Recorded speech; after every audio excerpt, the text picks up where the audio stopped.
देश के 59% जिलों में नवजात मृत्यु दर राष्ट्रीय औसत से ज्यादा है। कई राज्यों में मृत्यु का यह आंकड़ा काफी अधिक है। मध्य प्रदेश में नवजात मृत्यु दर देश में सबसे अधिक है। इस भयावह समस्या के निदान के लिए आरडी गार्डी मेडिकल कॉलेज में नेशनल हॉस्पिटल नागपुर एवं IAP उज्जैन ब्रांच के सहयोग से फर्स्ट ब्रेथ नवजात शिशु सम्मेलन का आयोजन किया गया। इस आयोजन में अंतर्राष्ट्रीय ख्याति प्राप्त शिशु रोग विशेषज्ञ डॉक्टर सतीश देव पुजारी, नागपुर न्यूरोस एवं न्यूपेप जैसी आधुनिक मेक इन इंडिया मशीन के प्रोटोटाइप के बारे में जानकारी साझा की गई।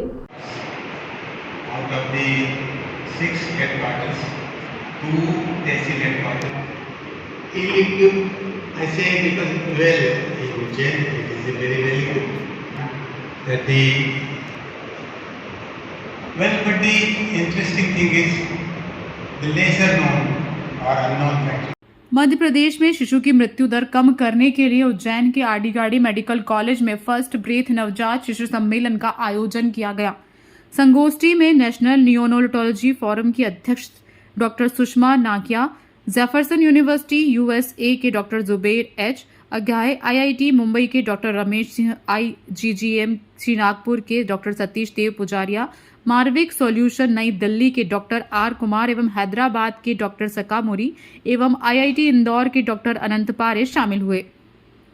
फर्स्ट ब्रेथ कॉन्फ्रेंस का मुख्य उद्देश्य देश में बढ़ रही नवजात शिशु दर की रोकथाम के लिए सुदृढ़ कार्यनीति सुनिश्चित करना है। राष्ट्रीय एवं अंतर्राष्ट्रीय प्रतिष्ठित संस्थानों की आरडी गार्डी मेडिकल कॉलेज के साथ सहभागिता के द्वारा नवजात पुनर्जीवन तकनीक एवं इससे संबंधित चुनौतियों के बारे में चर्चा की गई। इस कॉन्फ्रेंस का केंद्र बिंदु नागपुर के निर्मित न्यूरोस एवं न्यूपेप के प्रोटोटाइप का लोकार्पण एवं centre of excellence in neonatology department of paediatrics RD Gardi medical college का उद्घाटन करना है, जो भविष्य में नवजात मृत्यु दर को कम करने के लिए अग्रसारित होगा। इस टेक्नोलॉजी ट्रांसफर में मुख्य भागीदार IIT Mumbai, IIT Indore, Optimedix Ahmedabad, Marvik simulation solution एवं इंडी वाइटल डिवाइसेस है। उज्जैन अब विश्व स्तर पर सबसे उन्नत नवजात सिम्युलेटर का अनावरण करने एवं नवजात पुनर्जीवन में एक अद्वितीय पहल का साक्ष्य बनने के लिए तैयार है। मैं डॉक्टर सुषमा नांगिया हूँ। मैं नियोनेटोलॉजी विभाग की प्राध्यापक एवं विभागाध्यक्ष हूँ Lady Hardinge Medical College Delhi में, और इस साल मैं नेशनल नियोनेटोलॉजी फोरम की प्रेसिडेंट हूँ। ये उज्जैन के आरडी गार्डी मेडिकल कॉलेज में आज एक बहुत अच्छा जो है कदम लिया गया है, जिसमें फर्स्ट ब्रेथ यानी पहली श्वास पे एक कॉन्फ्रेंस की जा रही है। हम सब जानते हैं कि पहली श्वास हम सब के लिए बहुत ज़रूरी है, तभी हम और आप आज सही तरीके से ज़िंदा हैं।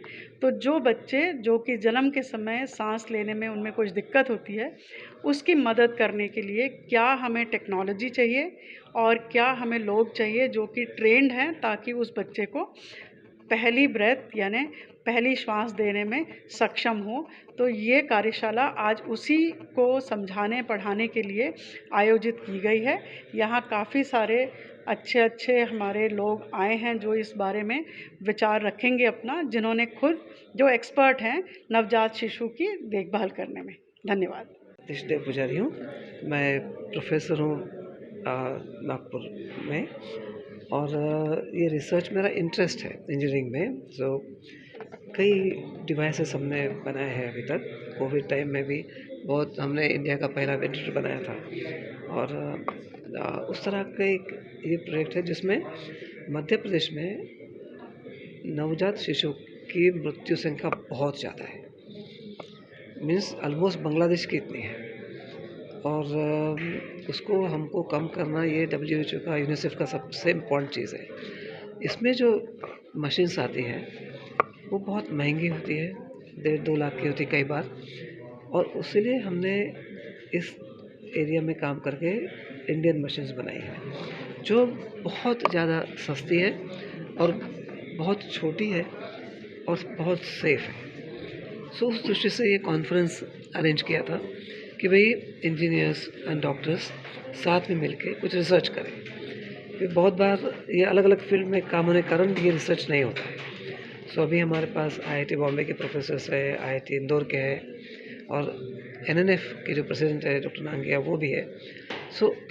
ये इसका मकसद है कि इंडियन टेक्नोलॉजी बनाए जो सस्ती हो मगर वर्ल्ड क्लास हो। सस्ती है माने ये नहीं कि दुनिया में कोई चीज़ें कम है।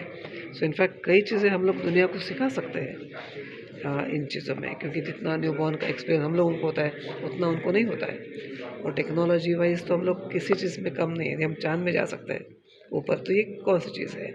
सो इसलिए ये मीटिंग का मकसद है। जो हमने डिवाइस बनाया है वो यदि मार्केट में डिवाइस 1.5 लाख का है तो हमारा डिवाइस 5,000 में हो सकता है। या तो गुड मॉर्निंग एवरीवन एंड आज हम यहाँ का कॉन्फ्रेंस कर रहे हैं। ये न्यूबॉर्न रेसिस्टेशन, मतलब जो बच्चे पैदा होते हैं उस टाइम पे कुछ बच्चे सांस नहीं लेते और इन बच्चों को सांस देना पड़ता है। और सांस कैसा देना, ये पहला ब्रेथ जो है कैसा देना, इसमें बहुत सारे चीज़ रहते हैं। और ये फर्स्ट ब्रेथ जो देने का रहता है वो बहुत ही हल्का अच्छा देना पड़ता है। और इसमें ऑक्सीजन ज़्यादा नहीं देना है, कम भी नहीं देना है, और ये प्रेशर भी कम नहीं देना, ज़्यादा भी नहीं देना। और इसके लिए हमें कुछ गैजेट्स की ज़रूरत होती है। बैग एंड मास्क बोलते हैं, टीपीस बोलते हैं, फिर ऑक्सीजन बोलते हैं और एयर बोलते हैं, ब्लेंडर बोलते हैं। इस तरह की अलग अलग चीज़ों की ज़रूरत होती है। और सबसे इम्पॉर्टेंट चीज़ और एक होता है कि जब बच्चा पैदा होता है उनका टेम्परेचर मेंटेनेंस भी देखना पड़ता है। जब बच्चा पेट के अंदर रहता है तो टेम्परेचर 37 पे रहता है, बट बच्चा पैदा होते ही रूम टेम्परेचर में आए तो वो ठंडा होने के चांस रहता है। और बहुत सारे बच्चे इमीडिएटली ठंडा होने की वजह से भी सांस अच्छा नहीं ले पाते। तो ये सब हम डिस्कस कर रहे हैं कि अभी तो साइंस अच्छा डेवलप हो गया कि इस तरह जब बच्चा पैदा नहीं होता उनको टेम्परेचर कैसा मेंटेन करना, उसको ब्रीथिंग कैसा देना, सांस कैसा देना, ये सारे तो साइंस अच्छा डेवलप हुआ। बट इनका इम्प्लीमेंटेशन जो है अभी भी तकलीफ़ है।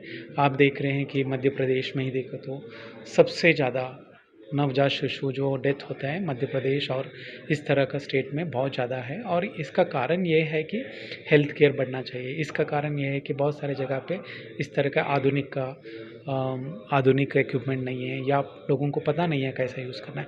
हमें ये देखना है कि हम इस इक्विपमेंट जो यूज़ करते हैं, ये फैसिलिटी यूज़ करते हैं, इसको सिंप्लीफाई कैसा करना, अपना देश के लिए कैसा ये बनाना है। और ये कॉन्फ्रेंस इसी पे ये चैलेंजेस को देके हम टारगेट कर रहे हैं कि अपना देश में, जैसे हम बोल रहे हैं कि आत्मनिर्भर भारत और आत्मविश्वास भारत कैसा बनाना है, अपना गैजेट्स कैसा बनाना, अपना लोगों को कैसा सिखाना, सिंप्लीफाई कैसा करना। जो भी मदर के साथ है या जो नर्स डिलीवरी अटेंड कर रही है, मिडवाइफ अटेंड कर रही है, इनको सिंपल जैसा ऐसा चीज़ बताना है कि बच्चे को सांस कैसा देना। संस्था के डायरेक्टर V.K. महाडिक ने बताया कि यह मशीनें भारत में पहली बार बनाई गई हैं। इसी प्रकार की विदेशी मशीन लगभग 20 से 50 लाख तक महंगी होती है। भारत में निर्मित इस मशीन को चलाना भी बहुत आसान है। इसकी कीमत भी बहुत कम है, जिससे इनका इस्तेमाल गांवों में भी आसानी से किया जा सकेगा। हमारे देश में नवजात की जान बचाई जा सकेगी। उज्जैन ही नहीं, पूरे मध्य प्रदेश के लिए कि इसमें आज जो कॉन्फ्रेंस हो रही है इसका नाम दिया है इन्होंने फर्स्ट ब्रेथ, मतलब पहली सांस। बेसिक बात यह है कि मध्य प्रदेश में जो जन्म के समय जो मृत्यु दर होती हैं पहले 28 दिनों में, वो देश में सबसे ज़्यादा है। मतलब 31 पर 1000 का रेट है।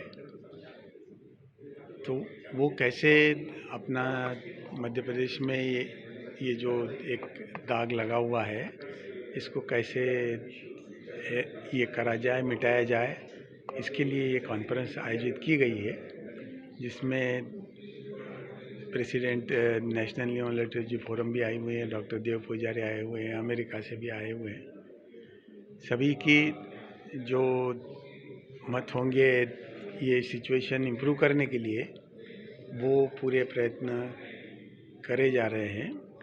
उसमें महत्वपूर्ण बात यह है कि डॉक्टर देव पुजारी ने 2 ऐसे इक्विपमेंट तैयार किए हैं जो कि कल यहाँ से लॉन्च होने वाले हैं, जो कि कम से कम पैसों में उपलब्ध होंगे। जो आज उपलब्ध है वो बाहर से इंपोर्ट होके आते हैं, जिनकी कीमत 20 लाख, 25 लाख, 30 लाख और 2 करोड़ तक होती है। पर ये इक्विपमेंट जो बनाए गए हैं, इनमें बहुत ही सिंपल टेक्नोलॉजी यूज़ करी है, जिससे ये गांव-गांव में भी सरकार भी दे सकती है और लोग अपना भी खरीद सकते हैं। ये एक मतलब इम्पॉर्टेंट माइलस्टोन है जो कि बच्चों की जन्मजात होने वाले न्यूबॉर्न में ये इसकी रोकथाम हो सके मृत्यु की। आड़ी उच्चांग ये शोभा नहीं, ये तो कल से ये सेंटर का इनाग्रेशन हो रहा है और जो पहला मशीन्स का ट्रायल है वो यहाँ कल से चालू हो जाएगा।